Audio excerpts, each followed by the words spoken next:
Hi friends, ఈరోజు story చాలా ఇంట్రెస్టింగ్గా ఉండబోతుంది. ప్లీజ్ సబ్స్క్రైబ్ చేసి లైక్ చేయండి ఫ్రెండ్స్, ప్లీజ్. ఇంకా స్టోరీలోకి వెళ్తే, ఇంకా పూర్ణిమ సునందే రౌడీని పంపించింది. తమని ఖచ్చితంగా చంపేస్తారు అని భయపడి శ్రీతన్కి ఫోన్ చేసి పిలుస్తుంది. ఎందుకత్తయ్యగారు నన్ను ఈ టైంలో ఇంత అర్జెంటుగా రమ్మన్నారు? నువ్వు చైత్రని నిజంగానే ప్రేమించావా? మీకు ఈ అనుమానమెందుకొచ్చింది? నేనడిగిందానికి సమాధానం చెప్పు బాబూ. చైత్రమీద ఒట్టు వేసి చెప్తున్నా అత్తయ్యగారు, నేను మనస్ఫూర్తిగా చైత్రని ప్రేమిస్తున్నాను అని శ్రీతన్ చెప్తాడు. అయితే నేను చెప్పింది చేస్తావా? చెప్పండత్తయ్యగారు, మీరు ఏం చెప్పినా చేస్తాను. మీ ఇద్దరు పెళ్ళి 4 రోజులు తరువాత జరగాల్సింది, కాని రేపే మీ పెళ్లి జరిపించాలనుకుంటున్నాను. అత్తయ్యగారు, మీరెందుకిలాంటి నిర్ణయం తీసుకున్నారు? ఒక ముహూర్తం అనుకున్నాం, పెళ్లి కార్డ్స్ కూడా పంచాం. సడన్గా రేపే పెళ్ళి అంటే అందరికీ ఎలా చెప్పగలం అని శ్రీతన్ అంటాడు. ఇది అందరి సమక్షంలో జరిగే పెళ్లి కాదు. ఈ పెళ్లికి మీరిద్దరూ, మీతోపాటు నేను, మంత్రాలు చదివే పంతులుగారు, ఎవరైనా బయటవాళ్లు సహాయానికి ఇద్దరుంటారంటే. అదేంటత్తయ్యగారు, ఎవరూ లేకుండా పెళ్ళంటే? చైత్ర, ఇక్కడేం జరుగుతుందో నువ్వైనా చెప్తావా? తానేం మాట్లాడదు. తనకన్నీ చెప్పి ఒప్పించాను. నువ్వు సరే అంటే తాళి కట్టించుకోవడానికి తను సిద్ధంగా ఉంది. బయటవాళ్లంతా ఓకేగాని ఇంట్లో అమ్మానాన్నలకు చెప్పాలి కదా. చెప్పితే ఒప్పుకోరు బాబూ. నా భయాలు అర్థం చేసుకో. ఇక్కడ జరిగే విషయాలన్నీ నీకు తెలుసు కదా. తెలుసత్తయ్యగారు, మా అదృష్టం కొద్దీ బ్రతికున్నాను కాని లేదంటే రాత్రి చచ్చిపోయేవాళ్లం.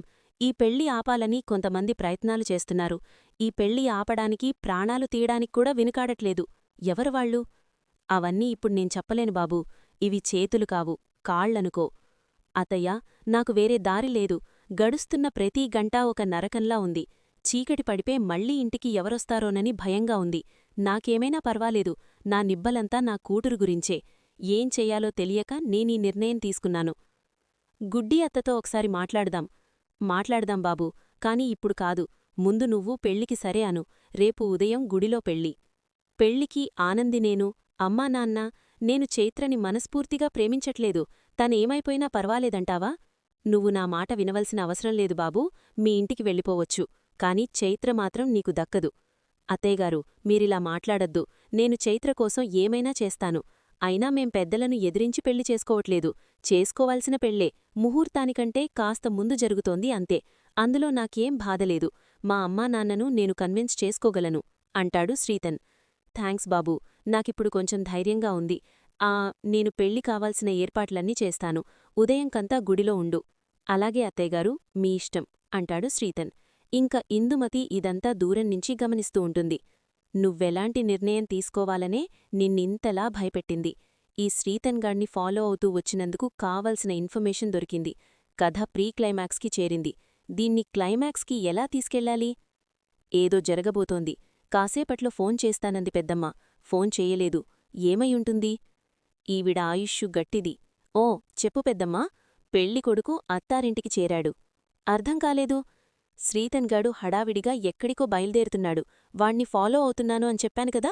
అవును, మనమనుకున్నదే జరిగింది. వాడు పూర్ణిమ ఇంటికొచ్చాడు. పూర్ణిమ వాణ్ణి ఎమోషనల్గా లాక్ చేసింది. రిజల్టేంటో చెప్పు. రేపే గుళ్ళో పెళ్ళి. ఎస్, ఇది కదా మనకు కావాల్సింది. మరి కుట్టి పరిస్థితేంటి? మీరు కుట్టి సాయం తీసుకోండి అని ఎప్పుడో చైత్రకి చెప్పానే. సో కుట్టి కూడా రేపు వెళ్తుంది. ఒకవేళ వెళ్ళకపోతే వెళ్లేలా చెయ్యాల్సిన బాధ్యత మనది. రేపు మనం చాలా అలర్ట్గా ఉండాలి పెద్దమ్మా. అలర్ట్గా ఉండాలి కదే. అంతా చెయ్యాల్సింది మనమే. నేనంతా ప్రీప్లాన్గా ఉన్నాను. కాని నా భయాలు నాకున్నాయి. నీ భయాలేంటో చెప్పు. చైతన్య బిజినెస్ పనిమీద బెంగళూరుకి వెళ్లాడు. 2 డేస్ వరకు రాడు. ప్రాబ్లం లేదు. ఆదిత్య కూడా కుట్టీతో పాటు గుడికి వెళ్లడంటే భార్యని అర్థం చేసుకునే ఛాన్స్ ఉంటుంది. అలా జరక్కూడదంటే ఆదిత్య వెళ్లకూడదు. అదే మన చేతుల్లో లేదు కదూ. నువ్వన్నది నిజమే పెద్దమ్మా. నువ్వొకసారి పూర్ణిమతో మాట్లాడి తనకి సపోర్ట్గా ఉంటావా? ఎందుకు? నేం చెయ్యనిపించుకోడానికా? నువ్వు సపోర్ట్గా ఉంటే మనమనుకున్నది ఇంకా పర్ఫెక్ట్గా జరుగుతుందని. నువ్వన్నట్టు నేం చేస్తే ఈ పెళ్లి తర్వాత కుట్టిని బయటకు గెంటేస్తారో లేదో తెలీదుగాని నన్ను మాత్రం మీ నాన్న బయటకు గెంటేస్తాడే. అదే నిజమే కదా. వదిలే. కాకపోతే మనమనుకున్నది జరుగుతుందో జరగదో అన్న టెన్షనైతే ఉంది నాకు. నువ్వేం టెన్షన్ పడకు. అంతా కరెక్ట్గానే ఉంది. మనమనుకున్నది జరగాలి. ఆ ఇంట్లో వాళ్లని నువ్వు తీసుకురా. ఈ ఇంట్లో వాళ్లని నేను తీసుకొస్తాను. నాకు తెలిసి జరిగే పరిస్థితులకి ఎవ్వరికీ నిద్రపట్టదు. ఈ రాత్రి అందరికీ కాల్రాత్రే అని ఇందుమతి అంటుంది. ఇంక గుడిలో పెళ్లికి అంతా రెడీ చేస్తూ ఉంటుంది పూర్ణిమ. శ్రీతన్, చైత్ర పెళ్లికూతురు పెళ్లికొడుకు గెటప్లో ముస్తబాయి ఉంటారు. అక్క, ఇంకా ఏవైనా కావాలంటే చూడండి. అలాగే అక్క. బాబూ, ఏంటత్తయ్యగారు, నువ్వేం కంగారు పడకు అని పూర్ణిమ శ్రీతన్కి చెప్తుంది. అంతా మంచే జరుగుతుంది, ఎవరూ లేకున్నా జరుగుతుంది అనే బాధ తప్ప మరేమీ లేదు అంటాడు శ్రీతన్. ఆనందికి ఫోన్ చేయి బాబూ. అక్కకా? అవును, ఎవరున్నా లేకపోయినా తనుంటే మనం ధైర్యంగా ఉండొచ్చు. థాంక్స్ అత్తయ్యగారు, నేనే మిమ్మల్ని అడుగుదామనుకున్నాను, మీరే చెప్పారు. ఇప్పుడే కాల్ చేసి రమ్మంటాను. బాబూ, ఇక్కడికి వచ్చేవరకు పెళ్ళి అనే విషయం చెప్పొద్దు. అలాగే అత్తయ్యగారు. చైత్ర, నువ్వేంటి ఇలా ఉన్నావ్? ఇలా పెళ్లి చేసుకోవడం నాకు నచ్చలేదు పూరీ. ఎందుకు? నా పెళ్లికి నాన్న వస్తాడని చెప్పావు కదా, ఇలా చేసుకుంటే నాన్న రాడు కదా. నిజం చెప్పు, నాన్నను తీసుకురాలేకే నువ్విలాంటి పెళ్లి చేస్తున్నావు కదా అని చైత్ర పూర్ణిమని అడుగుతుంది. మన జీవితాల్లో ఏం జరుగుతుందో నువ్వు మర్చిపోయావా? వస్తాడో రాడో తెలియాలి. మీ తండ్రి కంటే కళ్లముందున్న నీ జీవితం నాకెంతో విలువైంది. తరువాతైనా మీ తండ్రి వస్తారు, అదెలాగో నేను చెప్పలేను. అయితే నేను నీకొక మాటిస్తున్నాను, ఈ పెళ్లైన తర్వాత మీ తండ్రి ఎవరో నీకు చెప్తాను. నిజంగానా? ఇలా నీతో ఎప్పుడూ చెప్పలేదు కదా. చెప్పలేదు, చెప్పాను అంటే అది నిజమవుతుంది. Thanks Puri, thank you so much.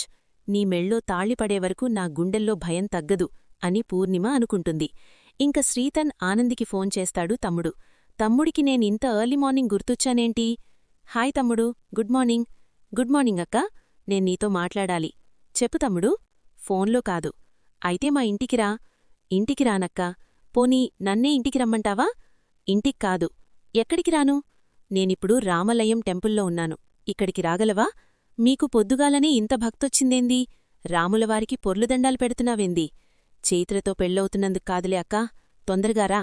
నువ్వింతగా పిలుస్తున్నావంటే ఏదో మంచి ముచ్చటయ్యుంటుంది. అవునక్కా, చాలా మంచి విషయం. చూస్తే ఆనందపడతావ్. చూస్తేనా? లేదు, వింటే ఆనందపడతావ్. తొందరగా వచ్చేయ్. సరే, ఇప్పుడే బయలుదేరతాను. అక్కా. ఏంట్రా? ఈ విషయం ఎవ్వరికీ చెప్పద్దు. అంత సీక్రెటా? కొన్నుంటాయక్కా, అర్థం చేసుకో ప్లీజ్. సరేరా, నువ్వేం పరేషాన్ గాకు, నేనెవ్వరికీ చెప్పన్లే. ఉంటాను. సరే అక్కా, తొందరగా వచ్చేయ్. తమ్ముడేంది గుడికి రమ్మంటున్నాడు? మొక్కు తీర్చుకోడానికయ్యుంటుందిలే, పోదామని ఆనంది అనుకుంటుంది. వెరీ గుడ్, నువ్వెళ్లవే. ఇక్కడ నేనేం చెయ్యాలో అది చేస్తానని చాటుగా ఆనంది మాటలు వింటున్న జీవన అనుకుంటుంది. సునందా, రాత్రి మొత్తం నిద్రపోలేదా? నిద్రపట్టడం లేదు. నువ్వింకా అదే ఆలోచిస్తున్నావా? లేదు, ఇది వేరే విషయం. ఏంటది? రెండు వైపునా న్యాయమే సరైన పరిష్కారం. ఇది మన పెద్ద కోడలు నాకు పెట్టిన ప్రపోజల్. సరే మరి, నువ్వే చెప్పు. ఆలోచించుకోడానికి టైం కావాలి అన్నాను. ఆలోచించావా? ఆలోచించాను. అదేంటో నేను తెలుసుకోవచ్చా? తప్పకుండా చెప్పు సునందా. ఆనంది ప్రపోజల్కి నీ రెస్పాన్స్ ఏంటి? ఆనంది చెప్పడం మొదలుపెట్టింది. కోపం వచ్చింది. అరవడమెందుకులే అని ఓపికగా విన్నాను. విన్న తర్వాత ఆలోచనలో పడ్డాను. నేను ఈ పెళ్ళి ఆపేయగలను. ఆపేస్తే ఏం జరుగుతుంది? పూర్ణిమ, చైత్ర అనే ఇద్దరు మనుషులు మన జీవితంలో లేకుండా పోతారు. కాని శ్రీతన్ ఇక్కడే ఉంటాడు. కొద్ది రోజుల తర్వాత చైత్రని మర్చిపోతాడు. తనికి మరో అమ్మాయితో పెళ్ళవుతుంది. ఆనందిని చూడడానిగ్గాని, జీవనుని చూడడానిగ్గాని శ్రీతన్ మన ఇంటికి వచ్చినప్పుడు మనకి ఎదురుపడతాడు. తాను ప్రేమించిన అమ్మాయి తనకి దక్కకపోవడానికి నేనే కారణమన్న చూపు నేను భరించలేనండి. ఆ బాధ ఎంత లోతుగా గాయం చేస్తుందంటే, నాకు నా కొడుకు ఆదిత్య గుర్తొస్తాడు. వాడు అలేఖ్యని ప్రేమించినప్పుడు, ఆ ప్రేమ దూరమైనప్పుడు నరకం అనుభవించాడు. వాడి అదృష్టం బాగుండి వాడి జీవితంలోకి మంచి అమ్మాయొచ్చింది. కాని లేదంటే వాడి లైఫ్ ఏమైపోయేది? నిజమే, రేపు శ్రీతన్ లైఫ్లోకి వచ్చే అమ్మాయి తనకి నచ్చే అమ్మాయే వస్తుంది, లేదా అర్థం చేసుకునే అమ్మాయే వస్తుంది అని గ్యారంటీ ఏంటి? నా కొడుకులా మరో అబ్బాయి బాధపడకూడదు. ఒకవేళ చైత్ర, పూర్ణిమ కళ్లముందే ఎప్పటికీ ఉంటారు అంటే నా ఆలోచన ఎలా ఉండేదో? ఇంత సహనం ఉండేది కాదేమో. కాని శ్రీతన్ పెళ్లి చేసుకుని భార్యను తీసుకెళ్లి ఫారిన్ వెళ్ళిపోతాడు. వాళ్లకి సహాయంగా పూర్ణిమని కూడా ఫారిన్కి పంపించే ఏర్పాటు చేస్తానన్నప్పుడు నాకింక ఎవరితో ఇబ్బందేంటుంటుంది? గుట్టుచప్పుడు కాకుండా పెళ్లి జరిగిపోతుంది. ఆ తర్వాత వాళ్లు ఫారిన్ వెళ్ళిపోతారు. కాలం ఎప్పటిలాగే ఉంటుంది. శ్రీతన్ హ్యాపీగా ఉంటాడు. మన పరువు పోదు. ఎవరి ముందు తలదించుకోవాల్సిన అవసరముండదు. ఒకవేళ జ్యోతికి తెలిసినా ఓకే, తను అర్థం చేసుకుంటుంది. అవన్నీ ఆనంది చూసుకుంటుంది. అంటే నువ్వు చైత్ర శ్రీతన్ పెళ్లికి ఓకే చెప్పినట్టే కదా? ఓకే చెప్పినట్టే. You are really great. What a great decision. నాకు కాదు, నన్ను ఈ నిర్ణయం తీసుకునేలా చేసిన ఆనందికి చెప్పండి. నో, ఫస్ట్ నీకే చెప్పాలి. ఇప్పటివరకు ఈ విషయం ఒక సునామీ. ఎలా దీన్ని తట్టుకోవాలా అని నాలో నేనే నలిగిపోయాను. నువ్వు ఒక్క మాటతో సునామీని ఆపేశావు సునందా. నీ కొడుకు స్థానంలో శ్రీతన్ని ఉంచి ఈ సమస్యకు ఓ పరిష్కారం వెతికావు చూడు, అక్కడే నువ్వు ఓ మెట్టు ఎక్కివు సునందా. నా మనసుని పూర్తిగా గెలిచేశావు. నీ కోపం ముందు, నీ ప్రేమ ముందు నేను ఎప్పుడూ ఓడిపోతాను. ఈ ఓటమి మాత్రం నన్ను చాలా సర్ప్రైజ్ చేసింది. ఈ విషయం నేను ఆనందితో చెప్పాలి. లేదు, ఇంత మంచి వార్త నువ్వు మామూలుగా చెబితే సరిపోదు. ముందు మనం ఫ్రెష్ అవుదాం. నేను హాల్లో నీకోసం కాఫీతో రెడీగా ఉంటాను. అప్పుడు ఆనందిని పిలిచి ముగ్గురం కాఫీ తాగుతూ మాట్లాడుకుందాం. సరేనా? సరేనండి. Let's go. త్వరగా ఫ్రెష్ అయి రావాలి. నేను నీకోసం కాఫీ ప్రిపేర్ చేసి తీసుకొస్తాను. సరేనండి. మీరైతే ఆనందితో ఏం చెప్పకండి. హా, నువ్వు వచ్చేవరకు తనని నేను పిలవను కూడా. సరేననా? అలాగేనండి. ఆహా, దేవుడా, నువ్వు నా కూతురు పెళ్లికి పరిష్కారం చూపించావు. ఆనంది నిజంగా మా ఇంటి దేవత. తన వల్లనే ప్రాణాలు పోవాల్సిన సమస్యకి పరిష్కారం దొరుకుతుంది అని శశికాంత్ అనుకొని చాలా సంబరపడిపోతాడు. ఇంక జీవన ఛానల్ వాళ్లకి ఫోన్ చేస్తుంది. Local news channel. Yes madam, మీరు లోకల్ టీవీ న్యూస్ ఛానల్కి కాల్ చేశారు. నా పేరు ఆనంది, నేనొక అడ్వకేట్ని అని అబద్ధం చెప్తుంది జీవన. చెప్పండి మేడం. రామలయం గుడిలో ఒక పెళ్లి జరుగుతుంది. పెళ్లికొడుకు జడ్జ్ గౌరీప్రసాద్ గారి మనవడు. పెళ్లికూతురు Sunanda group of industries MD Sunanda గారి భర్త శశికాంత్ గారి కూతురు. అవునా మేడం? కాని మొదటి భార్య కూతురు కాదు, రెండో భార్య కూతురు. ఆయనకి రెండో భార్య ఉన్నట్టు ఎవరికీ తెలీదు. ఇక్కడ కొన్ని కారణాల వల్ల నేనే ఈ పెళ్లిని దగ్గరుండి చెయ్యాల్సొస్తోంది. నా పేరు ఆనంది, నేను సునందాగారి కోడల్ని. మీరే దగ్గరుండి పెళ్లి జరిపిస్తూ మీరే ఫోన్ చేసి చెబుతున్నారా అంటాడు. ఆ ప్రేమజంటకి మీడియా సపోర్టుండాలి. లేదు అంటే ఎవరినుంచి అయినా ఏ ప్రాబ్లమైనా రావచ్చు. పెళ్లి ఎప్పుడు మేడం? ఈరోజే, అది కూడా ఇప్పుడే. మీరు ఈ న్యూస్ని కవర్ చేస్తే వాళ్ళకి హెల్ప్ అవుతుంది. మీ టీఆర్పీ కూడా పెరుగుతుంది. తప్పకుండా మేడం, మా వాళ్ళిప్పుడే బయల్దేరుతారు. కాని ఒక్క విషయం. ఏంటి మేడం? అక్కడికి వచ్చాక మీరు నన్ను ఏమీ అడగద్దు. మీ పని మీరు చెయ్యండి, అంతే. అలాగే మేడం, ఉంటాను మేడం. ఆనంది, అంతా అనుకున్నట్టే జరుగుతోంది. ప్లాన్ మాది, బలహీనత నీది. ఈ విషయం ఇంట్లో అందరికీ తెలియచెయ్యాలి అని జీవన అంటుంది. ఇంకా ఆనంది గుడికి వస్తుంది. శ్రీతన్ని చూసి, ఏంట్రా నువ్వు పెళ్లికొడుకులా తయారయ్యావేంది? పెళ్లికొడుకులా తయారవ్వడం కాదక్కా, పెళ్లికొడుకునే. పెళ్లికొడుకా? పెళ్లికూతురు కూడా ఉంది. అదిగో రా. అరే, శ్రీతన్, చైత్ర, పూర్ణిమగారు, ఇదేమిటి ఈ పెళ్లి ఏర్పాట్లేంటి? నా కూతురికి శ్రీతన్కి పెళ్లి జరగాలి. పెళ్లికి ఇంకా 4 రోజులే టైముంది కదండీ. ఈ 4 రోజులు ఆగితే ఈ పెళ్లి జరగదు అనిపించింది. అమ్మా, అందుకని ఇలా ఎవరూ లేకుండా గుడిలోకి తీసుకొచ్చి పెళ్లి చేస్తారా?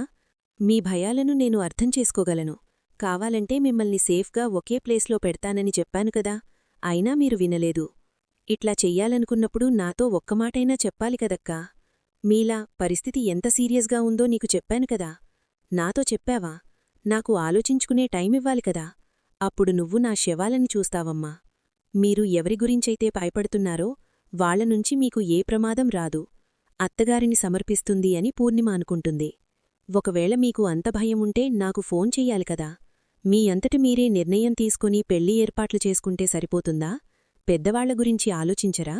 మా జ్యోతమ్మ, సూర్యబాబుకి నేను ఏం సమాధానం చెప్పాలి అని ఆనంది అంటూ ఉంటుంది. ఇంక శశికాంత్, సునంద సోఫాలో కూర్చుని కాఫీ తాగుతూ ఉంటారు. అప్పుడే టీవీలో న్యూస్ ఛానల్ వాళ్లు న్యూస్ చెప్తూ ఉంటారు. Sunanda group of industries MD సునందాగారు ఎలాంటి మనిషి అని మనకింతవరకు తెలియదు. ప్రముఖ లాయర్ సూర్యప్రకాష్ గారి అబ్బాయి వివాహం చైత్ర అనే అమ్మాయితో ఈ పెళ్లి గుడిలో జరుగుతోంది. ఈ చైత్ర ఎవరో కాదు, ఇండస్ట్రియలిస్ట్ శశికాంత్ గారి రెండో భార్య కూతురు.